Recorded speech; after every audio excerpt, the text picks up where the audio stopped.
소망합니다. 아멘. 오늘 말씀은 내 얼굴에도 주의 빛을 비추소서라는 제목입니다. 주님께서 여러분 모두에게 빛을 비추시기를 소망합니다. 제가 중학교에 입학했는데 입학식 때 학교에서 전교생을 모아놓고 이제 입학식을 거행하잖아요.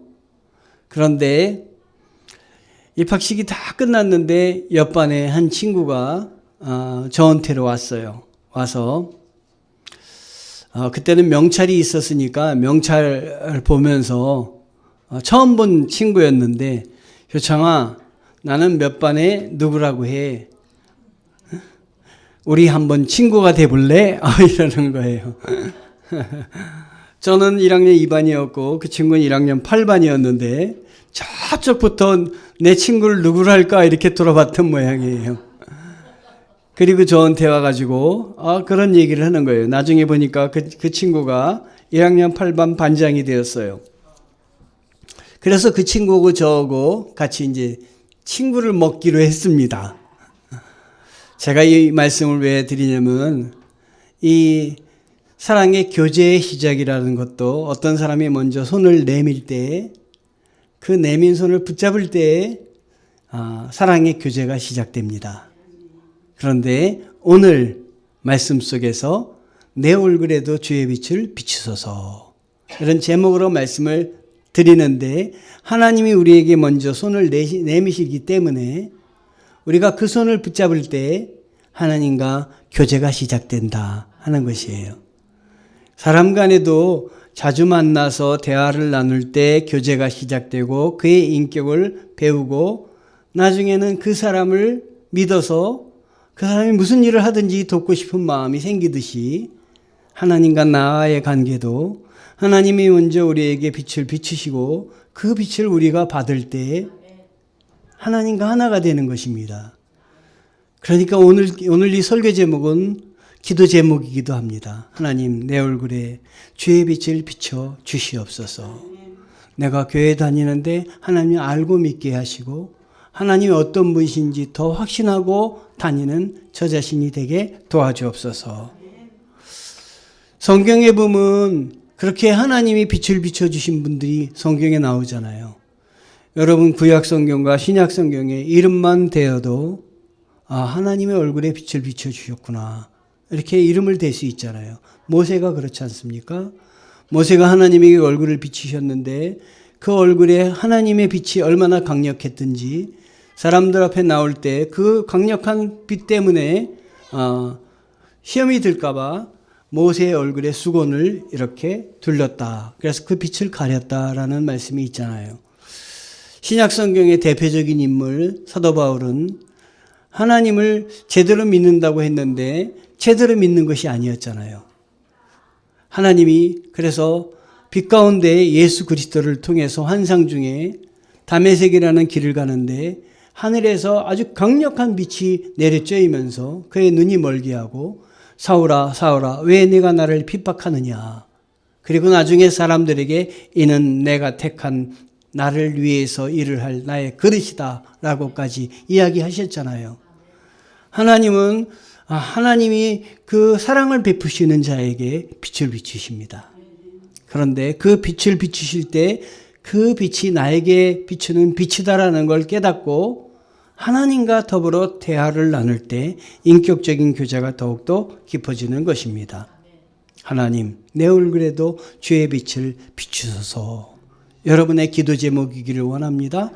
왜 하나님과 우리가 이렇게 빛을 비칠 때 대화를 할 수 있냐면, 하나님은 우리 인간을 지으시되 다른 동물에게 없는 하나님의 형상대로 주셨다고 했습니다.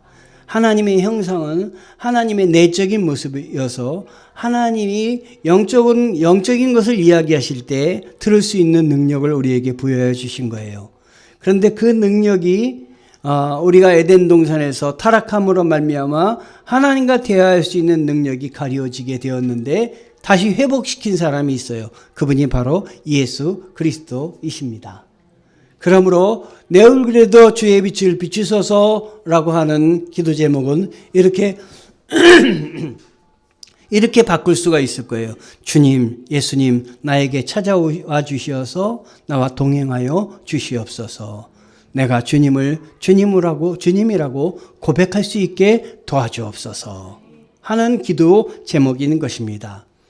내 속에 하나님의 형상이 회복되어야 되는데 예수 그리스도께서 십자가에 달리시고 그리고 우리를 위해서 구원의 길을 열어주시고 부활하여 주시어서 믿는 자들로 하여금 새 생명을 허락하신 것에서부터 시작되어 우리 안에 하나님의 형상이 회복되었습니다.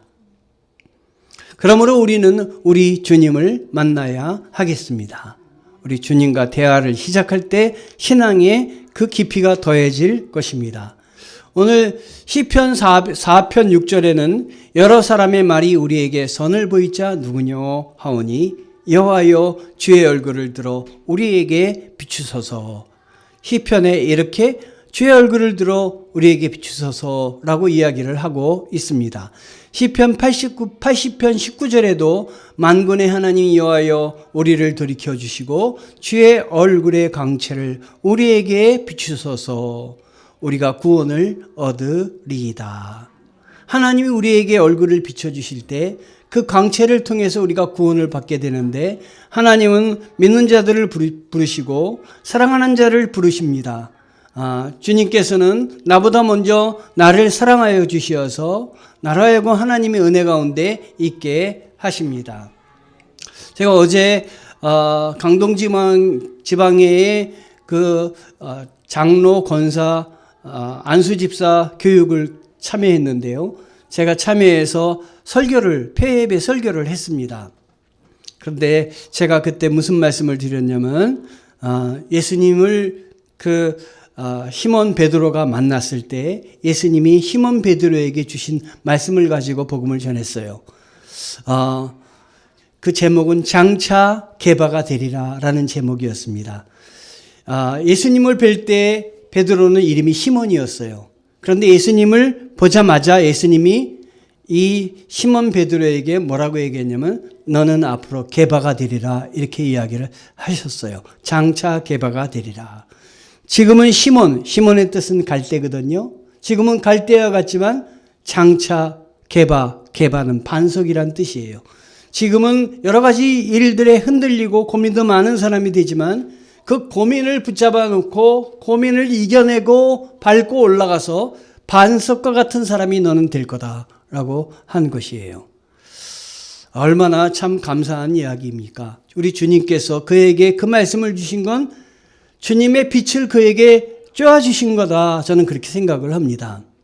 고3 때 저희 학교 담임 선생님이 저에게 뭐라고 얘기하셨냐면 너는 이 다음에 큰 인물이 될 거야. 여러분 고3 때 담임선생님이 저한테 그 말만 하셨겠습니까? 여러 가지 많은 말들을 하셨을 텐데 저는 그 말을 저의 얼굴에 비치는 광채로 생각을 했어요. 큰 인물이 될 거다. 강동수정교회 담임 목사가 됐으면 큰 인물 된 거죠 뭐. 하나님의 종이 됐으면 큰 인물이 됐다. 저는 그렇게 생각을 합니다. 하나님께서 우리에게 주시는 여러 가지 음성이 있는데요. 그것을 말씀으로 받으면 주님의 광채가 여러분에게 임하는 것입니다. 여러분. 그래서 주님 생각을 하게 되는 것입니다.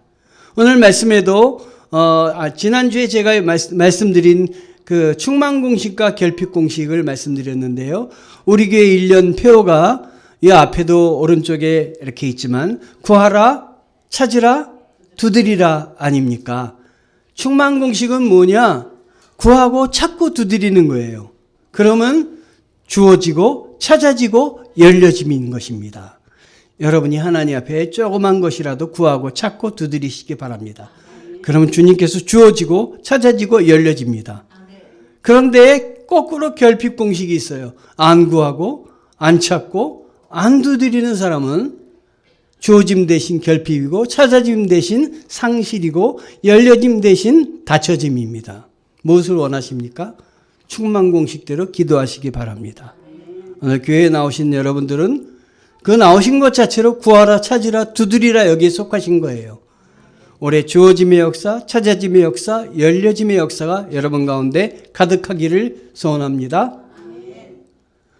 시편 67편 1절 오늘 주신 말씀 보면은 하나님 우리에게 은혜를 베풀어 주시고 우리에게 복을 내려 주십시오. 주님의 얼굴을 환하게 우리에게 비춰 주시어서. 자, 여기서 보면 바로 1편에 보면 뭘 내려달라고 얘기했습니까? 복을 내려 주십시오. 자, 시인은 주님께 복을 구하고 있습니다. 제가 지난주 수요일에도 얘기했지만 복을 가장 많이 구하는 데가 중국집입니다. 여러분, 젓가락에도 복이라고 쓰여 있고 들어가는 입구에도 복이라고 써 있고, 그러나 그 복은 우리 하나님이 주시는 복과 다른 복입니다. 하나님은 예수 그리스도, 하나님은 하나님의 뜻, 하나님의 기쁨, 영광을 하나님 앞에 구하고 있습니다.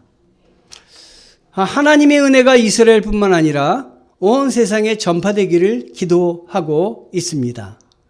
이스라엘만의 하나님이 아니라는 사실을 이 오늘 67편 1편에서 7절은 이야기하고 있습니다.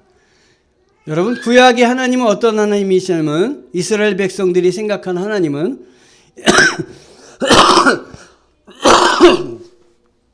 이스라엘만의 하나님이십니다. 선민의 하나님이십니다. 그리고 우리 구약 성경을 생각하면 이스라엘만을 집중적으로 사랑하시는 하나님으로 생각하기가 쉽습니다. 그러나 그것은 너무 좁은 의미의 복이고요. 이 시인은 이미 그것을 뛰어넘었습니다. 그래서 이곳에서 온 민족을 위한, 온 민족에게 복을 내려달라고 기도하고 있습니다. 이미 이스라엘만의 하나님을 떠나서 이 구약의 온 세상의 하나님을 선포하고 있는 것입니다.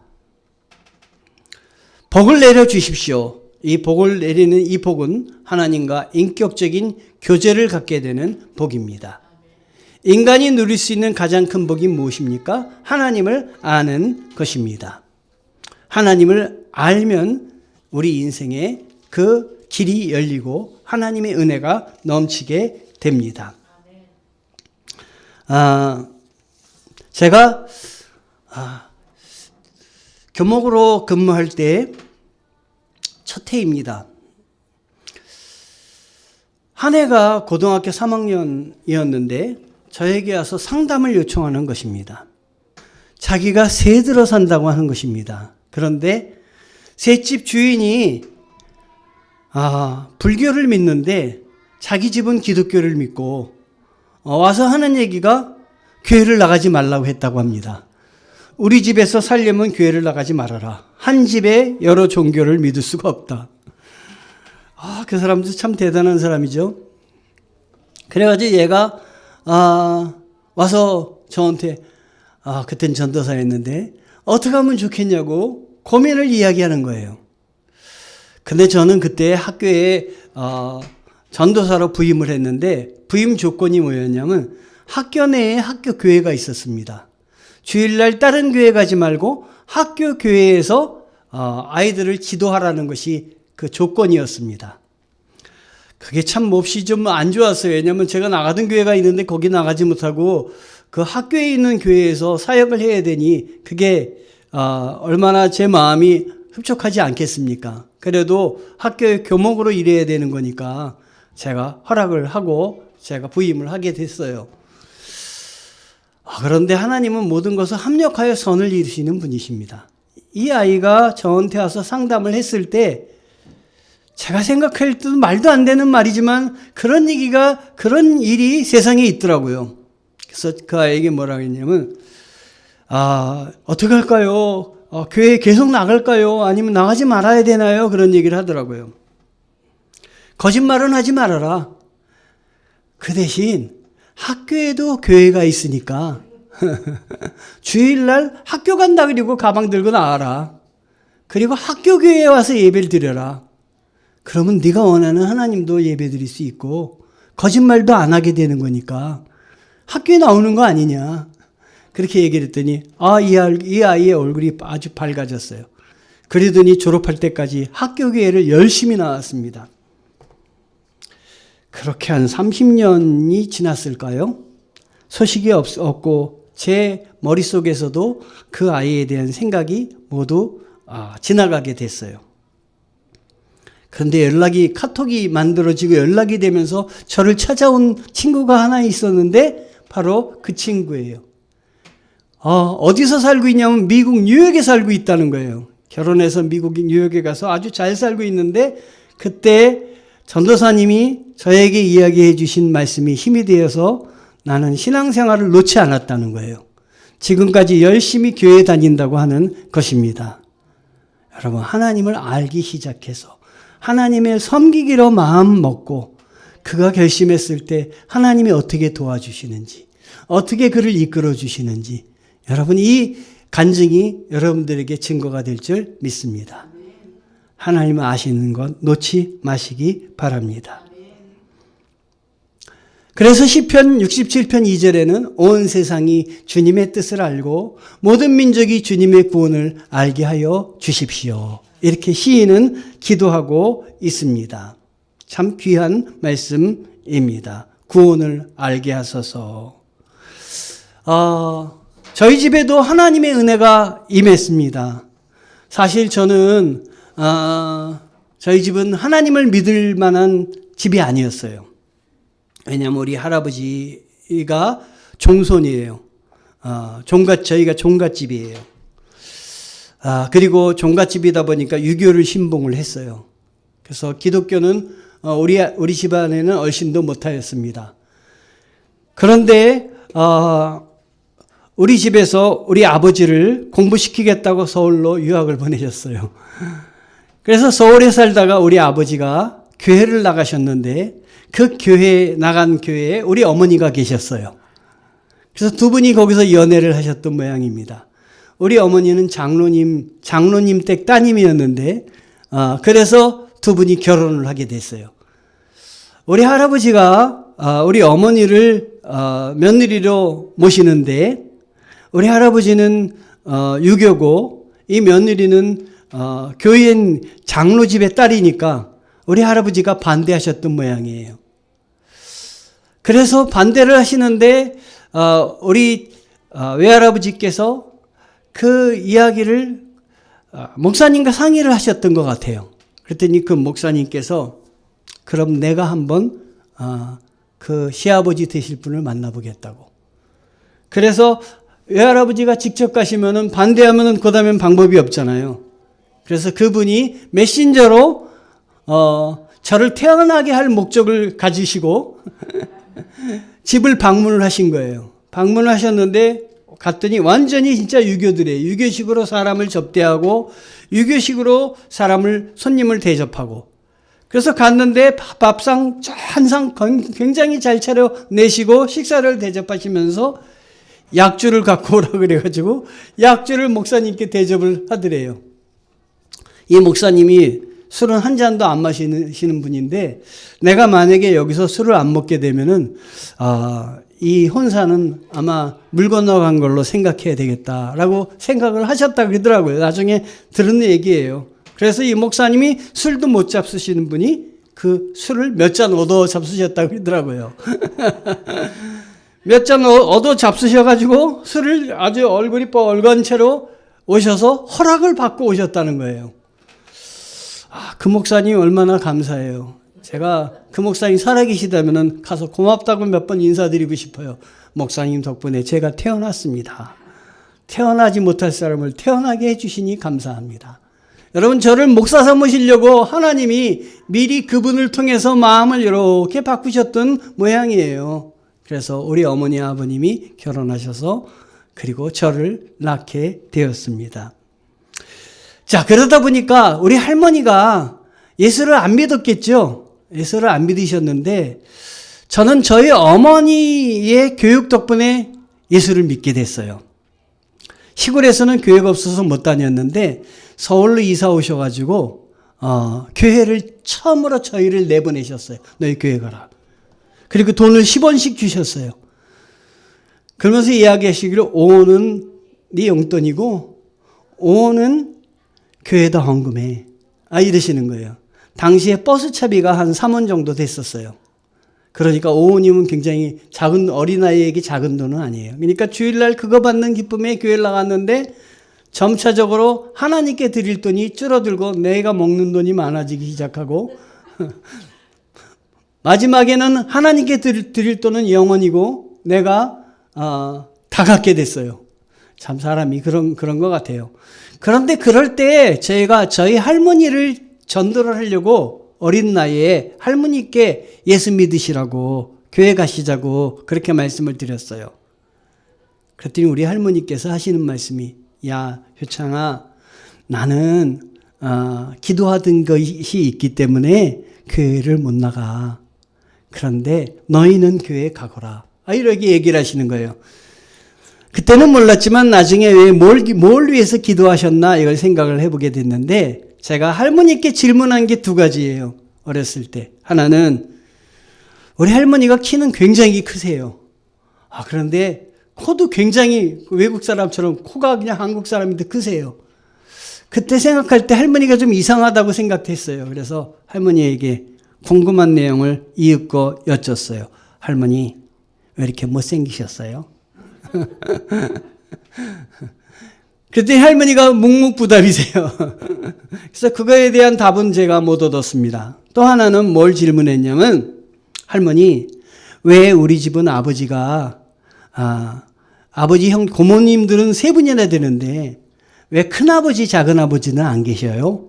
왜 아버지가 맨 밑에 아들 한 명밖에 없으세요? 그랬더니 하시는 말씀이 이건 나중에 고모들한테 들은 말씀을 종합한 얘기인데요. 아들이 있었답니다. 그런데 아들이 태어나자마자 얼마 안 있다가 세상을 떠났대요. 3명이나 그렇게 떠나보내셨대요. 그러니까 우리 집에는 아들이 태어나면은 그 아들이 어떤 무슨 병이라든지 걸려가지고 오래 살지 못했던 것 같아요. 그래서 할머니께서 쫓겨나실 뻔했다는 거예요. 아들을 못 낳으니까 종갓집에 대를 못 이으니까. 그래서 우리 할아버지를 아주 오기야 금이야 그렇게 할아버지를 키우셨다. 그러다 보니까 뭘 섬기셨냐면 잡신을 섬기셨고 그분께 기도를 해서 내가 그분을 놓는 건 아버지를 놓는 거다라 생각해서 나중에 제가 예수를 믿으라고 할 때 나는 믿을 수 없지만 너희는 믿어. 너희는 교회 다니라. 이렇게 얘기하셨던 것 같아요. 그 할머니께서 우리 어머니가 시집와서 아들을 셋을 내리놨어요. 그러니까 얼마나 좋아하셨겠어요. 아들 셋을 미리 그냥 내리나셨으니 얼마나 행복하셨겠어요. 그러나 우리들에게 예수 믿으라고 얘기해 주신 게 너무나 감사합니다. 만약에 아까 어떤 집처럼 우리 집에 두 종교가 있으면 안 된다라고 했다면 아마 제가 못 나갔을 텐데 그러지 않으셨어요. 오늘 이 시인은 모든 민족이 주님의 구원을 알도록 하기를 원합니다. 주의 선한 뜻이 모든 민족에게 임하게 도와주옵소서. 구약에서 이스라엘을 뛰어넘는 기도를 하고 있습니다. 여러분도 여러분의 생각을 뛰어넘는 기도를 한번 해보세요. 내 생각만 갖고 하지 마시고 하나님의 말씀 붙잡고 불가능한 것도 놓고 기도해 보십시오. 하나님이 들어주실 때 그 역사가 큰 줄 믿습니다. 하나님은 모든 나라의 하나님이십니다. 제가 오늘 말씀을 읽고 전하다가 제가 찬송을 생각했는데 세상 모든 민족이 구원을 얻기까지 쉬지 않으시는 하나님, 주의 심장 가지고 우리 이제 일어나 주 따르게 하소서. 세상 모든 육체가 주의 영광 보도록 우리를 부르시는 하나님, 주의 손과 발대어 세상 치유하며 주 섬기게 하소서. 물이 바다 덮음같이 여호와의 영광을 인정하는 것이 온 세상 가득하리라. 여러분 모두에게 있기를 축원합니다. 우리 물이 바다 덮음같이 하나님의 은혜가 우리 모두 가운데 덮어주시기를 소망합니다.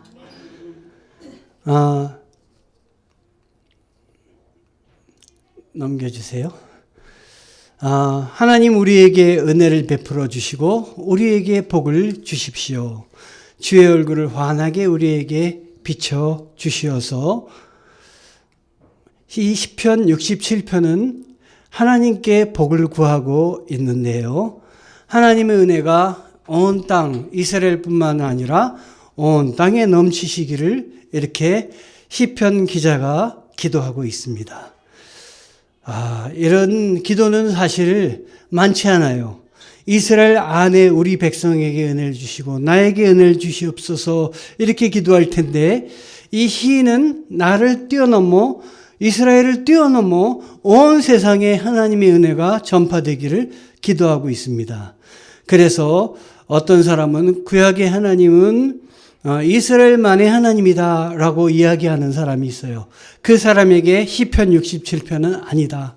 하나님은 구약에서 이미 온 나라, 온 세상을 바라보시면서 찬양하고 계신, 또 그들이 잘 되기를 기도하시는 하나님이시다 하는 거예요.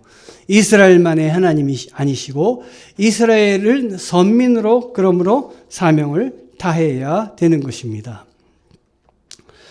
이렇게 복을 내려달라고, 하나님과 인격적인 관계를 갖게 해달라고 기도를 하고 있는 것입니다. 인간이 누릴 수 있는 가장 큰 복이 무엇입니까? 하나님을 아는 것입니다. 아멘. 제가 고등학교 때 교회를 열심히 다녔어요. 그런데 제 짝도 교회를 열심히 다닌 짝이 되었습니다. 돌아가면서 짝을 하는데, 그런데 이 친구는 쉬는 시간에도 성경을 읽는 거예요. 성경 꺼내서 옛날 기도원 협회에서 나온 성경 있죠? 그 성경을 이렇게 펴놓고 읽는 거예요. 저는 학교까지 가갖고 성경을 읽을 정도의 그 신앙은 아니었어요. 그런데 이 친구는 학교에 와서도 쉬는 시간에 성경을 읽고 밥 먹고 나서 또 성경을 읽는 거예요. 아주 성경을 열심히 읽는 거예요. 그런데 담임 선생님이 들어오셔서 한 바퀴 이렇게 쉬는 시간에 둘러보시다가 얘가 성경 읽는 거를 보셨어요. 여러분 같으면 뭐라 그러겠어요? 아이고, 너 열심히 신앙생활 열심히 하는구나 이렇게 칭찬했겠죠? 담임 선생님이 성경을 싹 뺏는 거예요. 그러면서 야, 이건 집에서 봐, 학교에서는 공부해야지 그러는 거예요. 저 같으면 네, 알겠습니다. 그리고 아마 숙이고 성경을 되찾아왔을 것입니다. 그런데 이 친구가 굉장히 조용한 친구고 말도 없는 친구예요. 그런데 딱 일어나더니 담임 선생님께 그건 담임 선생님의 그 능력 밖의 일을 지금 저한테 요구하고 계신 겁니다. 이렇게 따지는 거예요. 그때 담임 선생님이 가만히 계세요. 신앙은 자유가 있는데 제가 공부를 안 한다고 그러면 모르지만 공부를 하는 학생인데 제가 그 외의 시간에 성경을 읽는데 선생님이 그걸 뺏어서 못 읽게 하는 건 잘못입니다.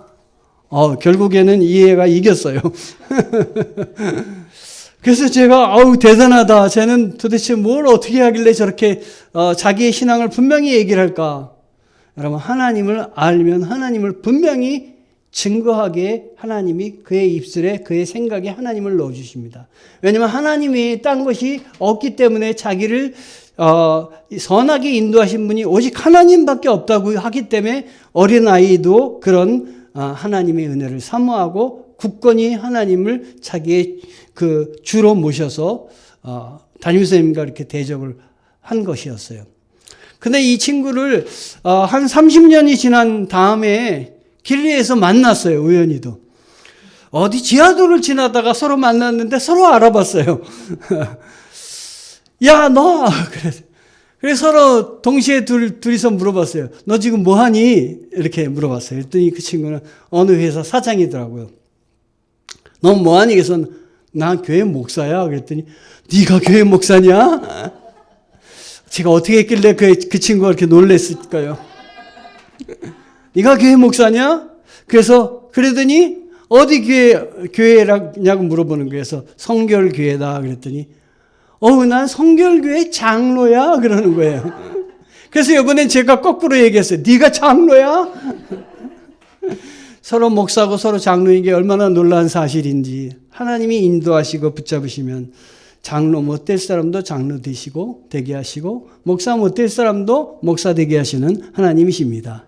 알고 봤더니 연희 성결교회라고 거기 장로가 됐는데 아버지도 장로님이라고 그러더라고요. 야, 아버지도 장로, 아들도 장로. 아버지도 목사, 저도 부러웠는데 아들도 목사. 우리 손주가 태어나면 손주도 목사.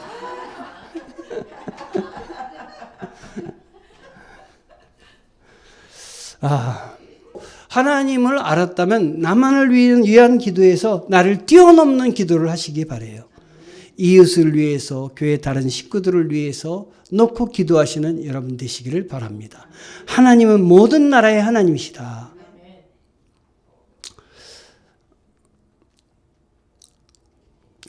하나님은 모든 민족들이 주님을 찬송하게 하시며 모든 민족들이 주님을 찬송하게 하옵소서 하십시오. 여러분, 찬송은 곡조 있는 기도입니다. 그러므로 여러분이 가정에서 찬송가를 틀어놓으시고 설거지를 하시고 또 여러분의 일들을 감당하시면 그것이 뭐가 되느냐면 은혜가 됩니다. 기도가 됩니다, 여러분. 저도 설교 쓸 때 찬송 들으면서 설교 쓸 때도 많습니다. 그럼 은혜가 더 넘칩니다.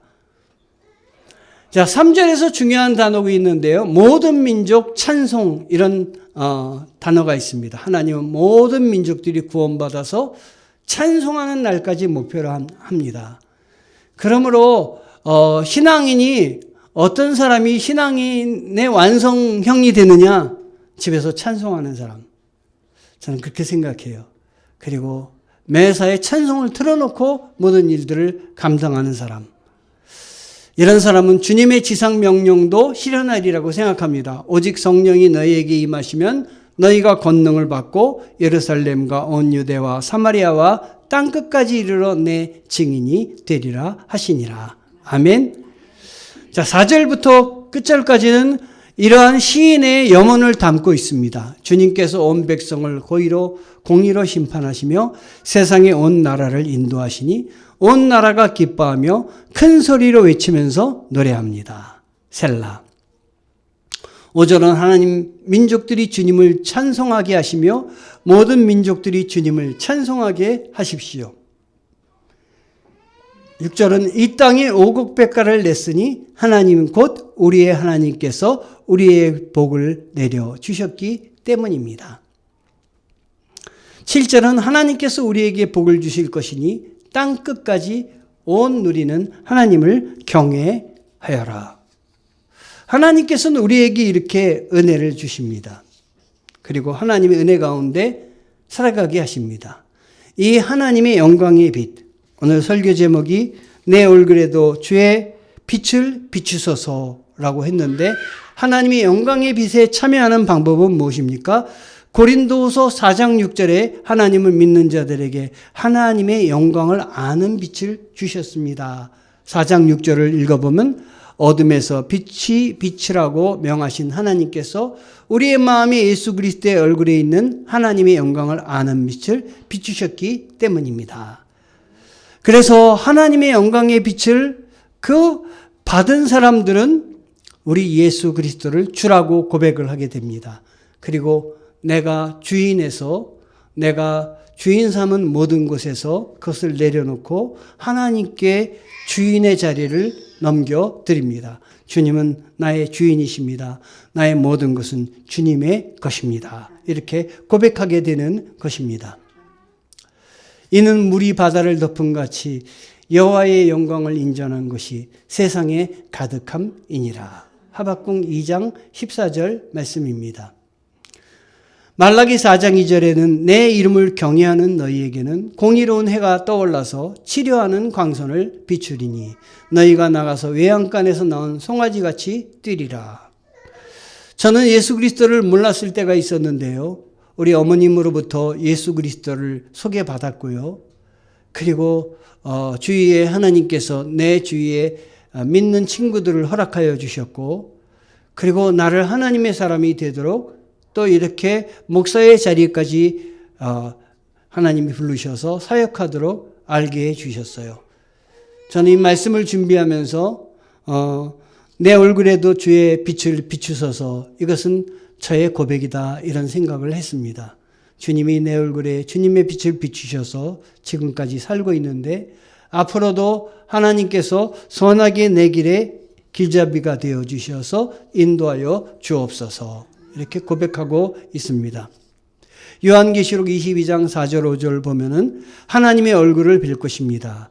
그들의 이마에는 그의 이름이 적혀 있고 다시는 밤이 없고 등불이나 햇빛이 필요 없습니다. 그것은 주 하나님께서 그들을 비추시기 때문입니다. 그들은 영원무궁하도록 다스릴 것입니다. 이렇게 고백을 하고 있습니다. 오늘 말씀을 우리의 삶에 적용 한번 해보겠습니다. 우리의 교회 표어에 맞춰서 한번 보도록 하겠습니다. 먼저 구하자. 나는 하나님의 얼굴이 나의 삶에 비추이기를 간절히 구하고 있는가? 간절히 구하시기 바랍니다. 하나님께 구할 때 하나님은 만나주십니다. 두 번째, 찾자. 나는 어려움 속에서도 하나님의 구원을 신뢰하고 있는가? 하나님의 구원을 신뢰하며 찾아보는 여러분 되시길 바랍니다. 두드리자. 나는 하나님께 회복을 간구할 때 그분의 계획과 인도하심을 신뢰하고 나는 간구하고 두드리고 있는가? 하나님은 구하고 찾고 두드리는 자에게 하나님은 열어주시고 찾아주시고 그리고 함께하여 주십니다. 여러분에게 이런 은혜가 넘치도록 축원합니다. 기도하시겠습니다. 사랑하는 하나님 아버지, 주님의 얼굴이 저희에게 비춰지길 간절히 기도합니다. 주님께서 저희를 다시 살리시고 영적 회복을 주시옵소서. 어려움 속에서도 주님의 은혜를 신뢰하게 하시고 그 안에 소망을 잃지 않도록 인도해 주세요. 주님의 임재가 저희의 삶에 충만하게 하셔서 언제나 주님의 사랑과 보호를 느낄 수 있도록 도와주시옵소서.